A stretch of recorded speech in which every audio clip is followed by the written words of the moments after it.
Viral চুলা আমিও বানালাম। বাসায় লাইন গ্যাস ছিল, হঠাৎ করে ১ তারিখে কেটে দিল। এখন এভাবে চুলা বানিয়ে রান্না করে খাওয়া দাওয়া করে তারপর যাব চুলা কিনতে। যেমন বাড়ির মালিক চোরাই গ্যাস লাইন চালাতো। আমরা জানতাম না। গ্যাস দেখাইয়া ৭,০০০ টাকার রুম ১০,০০০ করেছে। সব ভাড়াটিয়া ওঠার পর গ্যাস লাইন কেটে দিল। এখন ভাড়া কমাবে না। আমি ও লাকির দিয়ে রান্না করব, কি বলেন?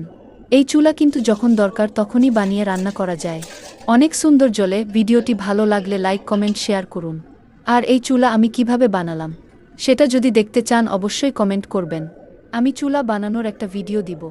গ্যাসের অনেক দাম, কারেন্টের চুলায় অনেক বেশি বিল আসে, রাইস কুকারেও অনেক বেশি বিল আসে।